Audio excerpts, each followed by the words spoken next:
या प्रकरणावर माझं म्हणणं कुणीही ऐकून घेत नाही। हा सर्व प्रकार म्हणजे माझ्या विरोधात केलेलं षडयंत्र आहे, अशी प्रतिक्रिया किशोर मासाळ यांनी दिली। मासाळ त्यांचं पक्षातून निलंबन केलेलं आहे आणि त्यानंतर त्यांच्यासोबत संवाद साधलाय आमचे प्रतिनिधी नवनाथ बोरकर यांनी। पाहूयात।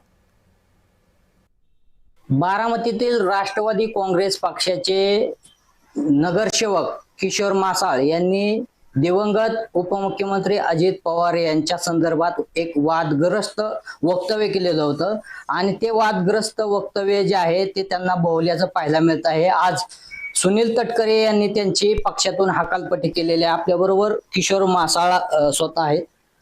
आज तुमची सुनील तटकरे यांनी पक्षातून हकालपट्टी केलेली आहे, तुम्हाला अजितदादा यांच्याबाबत केलेलं वक्तव्य जे आहे ते भोवलंय।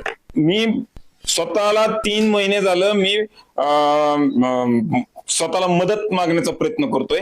22 ते 25 मेच्या दरम्यान मी इथले डिवाइस पेनला एक पत्र दिलं, मला ट्रॅप केलं जातंय, माझ्यावरती वॉच ठेवला जातोय, माझे फोन कॉल्स त्यांना दिले, त्यांना ऐकवले, कोणीही त्याच्यावरती कारवाई केली नाही। 29 मेला माझ्यावरती गुन्हा दाखल झाला। लगेच 2 दिवसांनी लगेच ती ऑडिओ क्लिप बाहेर आली आणि ती ऑडिओ क्लिप अगदी अर्ध्या सेकंदाची होती। त्याच्यावरती मला कोणीतरी विचारावं वाटलं, मला ते ऐकवावं वाटलं, माझ्याकडे काय आहे ती माझं म्हणणं ऐकून घ्या, मला कोणीही वेळ दिला नाही। म्हणजे माझ्यावरती राजकीय हा गेम आहे, षडयंत्र आहे, मला रिंग करून फसवलेला आहे। मी राजकारण सोडावं यासाठी हा ट्रॅप आहे आणि किशोर मासाळ ट्रॅप तोडून कसा बाहेर निघतो, रिंग तोडायची मला विद्या आहे आणि मी ह्यातनं बाहेर पडेल आणि मी राजकारण सोडणार नाही, मी राजकारण आयुष्यभर करणार आहे, एवढं सांग।